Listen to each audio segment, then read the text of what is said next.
So let's talk about the dial on your camera. Okay, right here. So this is going to vary camera to camera. I'm showing two dials on my slides here, the Canon and the Nikon, but I totally know that there's Sony, there's Fuji, there's Olympus, and some of the newer cameras have some of these creative modes built into the menus and the LCD screen, so they may not be on the dial. So just know that. This is where your homework assignment's going to come in, and you're going to need to look at your specific camera, see what features your camera has, and then we'll figure out how to manipulate them. So I like to divide, if you're picturing this dial, if you're dividing it into 4 quadrants, that's what the chart on the left represents. And so I've kind of come up with this, and I call this the level of control.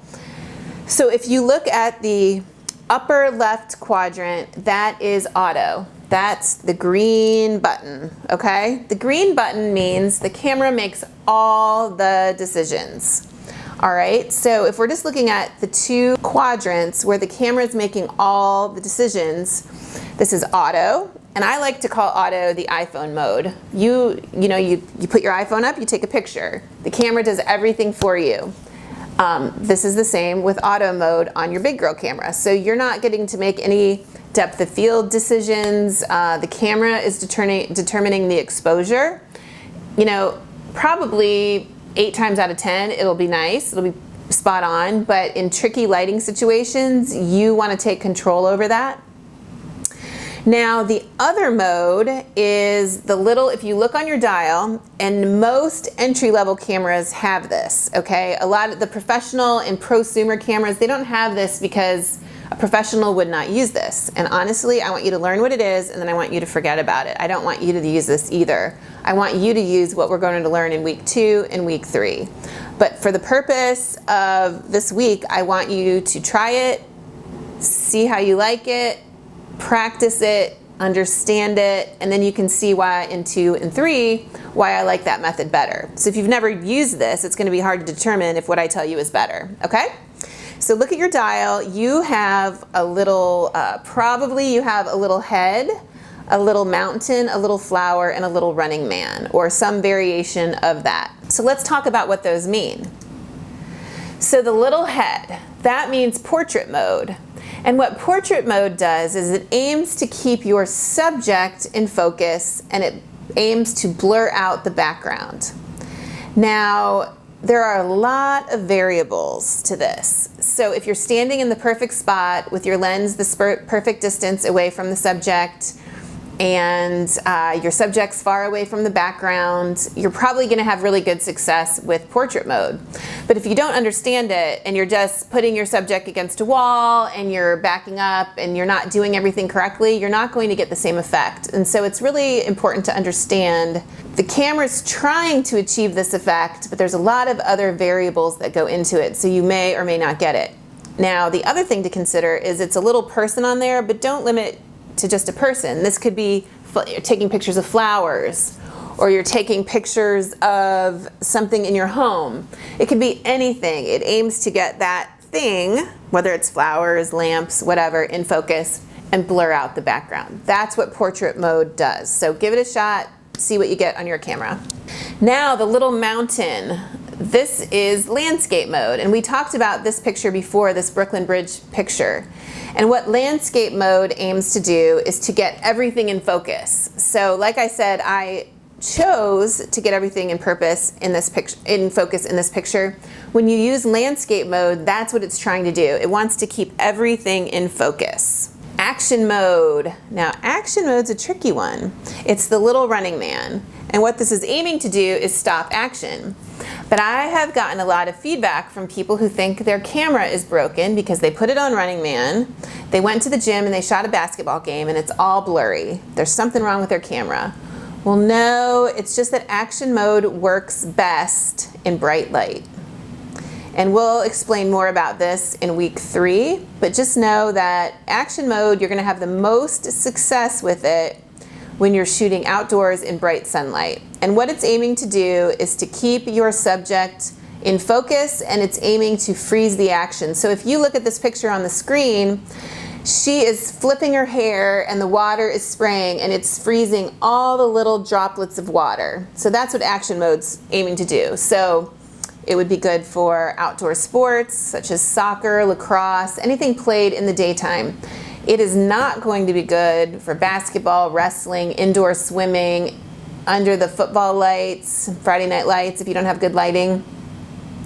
And I'm going to explain that later, but just know that your camera is not broken if you put it on the Running Man and you tried to do something in low light and it looked like crap. There's a reason for that. Week 3, you'll find out why.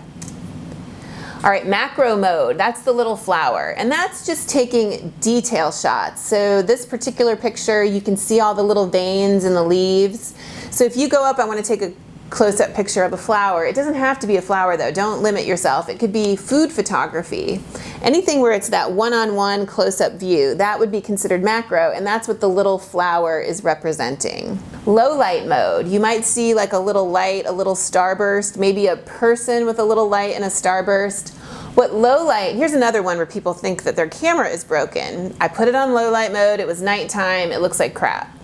Well, what low light tries to do is it tries to slow down your shutter speed so it lets more light in.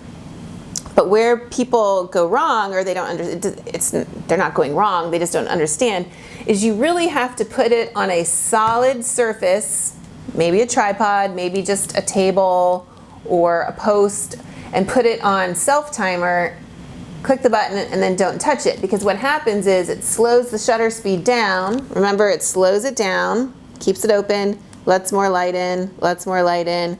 Well, what happens while it's letting the light in? The light's drawing the picture and your hands are moving. Even if it's just a little, even if you can't even see the hand movement, there's always a little handshake or whatever. And that makes it blurry. So you have to have it on a solid surface for this to work. So it might work really well. And then the little night portrait mode is basically, it's slowing down the shutter speed to let in the background light.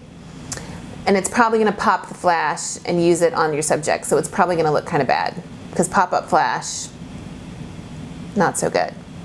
In fact, let's take a moment to talk about pop-up flash because I don't really have a module on it. Now, there's a time when you're going to have to use it. If it's so dark and there's no light and the only way to get the picture is to use your pop-up flash, well, of course, use your pop-up flash. But professional cameras don't even come with a pop-up flash because nobody in their right mind would use it once you know how to use other light sources.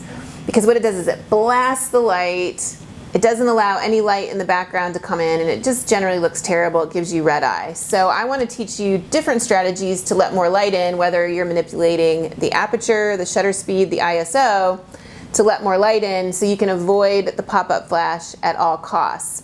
And once you get off any of these modes, any of these where the camera's in total control, okay, so on the top of this quadrant, auto, and then portrait, landscape, macro, everything, the camera's making all the decisions. You have no control. You're not, all you're giving it like an idea of what you want, but the camera's still making the decisions. It's deciding whether it wants to pop up the flash. Yuck. It's deciding everything. So I like to work more in the semi-manual mode. And this is where you have more input into what the picture is going to look like, but the camera does some of the hard work for you. But here, the pop-up flash will not pop up unless you pop it up yourself. So that's good. That's another reason I really like where you have more control, because it's not popping that flash up, because it just rarely does it look good. So let's talk about this for a second. So here, aperture priority mode, this is the A on most cameras and AV, aperture value, on Canon, but most cameras are A. And that's where you're choosing the aperture and then the camera's doing the heavy lifting for you. It's doing everything else for you. And we're gonna learn all, this is entirely what week 2 is about, aperture priority. So in this picture, you can see I've chosen to focus on the cupcake and blur everything else out in the background. And that was a conscious choice. And so I want you to make that choice rather than the camera making it for you. Now let's go to shutter priority. Shutter priority is the same thing. On everything but Canon, it's an S, shutter priority. On Canon, for whatever reason, it's TV, time value. but it means shutter speed. So when you're in shutter priority, you can freeze the action, you can blur things, you can make creative choices. And this is week 3, we're going to learn all about shutter priority. So if you look closely at this picture, everything, all the white beams, that is all completely in focus. I put this on a rail so that it wouldn't move, and then I slowed my shutter speed way down so that it would blur the people out that were walking. So they're walking, they're getting blurry because I'm getting motion blur, but everything else is completely crisp because I'm using a solid surface. And so we're going to learn how to do this in week 3 for shutter priority. Now here's full manual. We are not going to go a lot into full manual. In this class, I'm actually writing a second class because it takes about 3 or 4 weeks to get through everything for manual. But manual is really handy if you're shooting into backlight. So being able to control the light, because your sensor, the computer in your camera gets really tricked up by all that light coming in the sensor. So being able to take over total control of your camera is a great way to do that. So let's go back. I want to go back to my little chart here real quick. So the bottom half, the bottom left, you have some control. So you're saying, I want it to be this aperture, the camera does the rest. You're saying, I want it to be this shutter speed, the camera does the rest. On the bottom right quadrant, you are doing absolutely everything. You are choosing everything that you want to do on your camera. So let's go ahead. I want to show you a picture that I took this summer in Hilton Head. This was shot in manual, and it was getting very, very dark out. It was probably even darker than it looks in this picture. So I had to bump my ISO up really high to 10,000, I think. And the downside of using a high ISO is that your picture can get a lot of grain. And I think you're going to be able to picture this because think about your phone camera. If you're ever like in a restaurant or low light or at night and you try to take a picture and it comes out really super grainy, that's called digital noise. And the higher your ISO goes, the more noise you're going to get in your photo. So let me zoom in on the sky. And I don't know if you can see this. I use a pretty good camera, so this actually isn't that bad. I have a better example later when I'm showing you the camera controls. I shot with this camera, which is much older. I bought this in 2010, and the grain is much, much worse. It's a lot like flecky. There's a lot of colors in it. So this is something that's going to vary depending on the age of your camera. So the older your camera is, the more digital noise you're going to get, and probably you're not going to be able to go as high in an ISO as a newer camera body. A newer camera body is going to handle low light much better. The ISO is going to come out much higher, and the quality is going to be much better. So if you ever wondered, you know, Canon comes out with a new digital Rebel every single year, like what are they changing?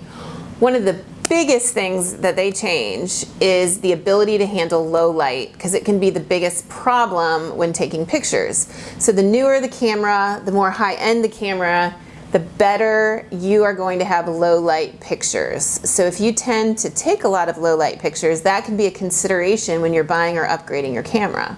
But just know, if you've got an old camera, if you're using a dinosaur out there, your low light performance is probably going to be pretty bad. In fact, my little 7D, I bought it in 2010, and it's pretty bad. And you can kind of fix it a little bit with an editing program, but it's always best to do the best picture you can in your camera. And we'll talk about, ISO will be something that we talk about as we go. It doesn't have its own module, but we'll talk about it a lot as we talk about other things. So the next video, I'm going to switch over, and I'm actually going to be projecting the back of my camera up onto my TV, and we're going to walk through the different menu items, and we're going to walk through common menu items across all cameras that I think are important that you need to check. And then I have certain settings that I want you to set on your camera as part of the assignment. So put in the comments that you've got it done. Take a little phone picture of it and put it up there so I can see that you've done your assignment.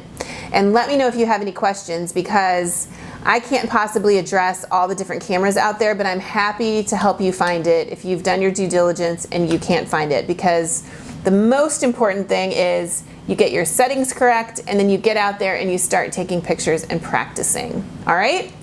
Have a great week. Do your homework. Don't disappoint me, and let me know if you have any questions. I'm here to help.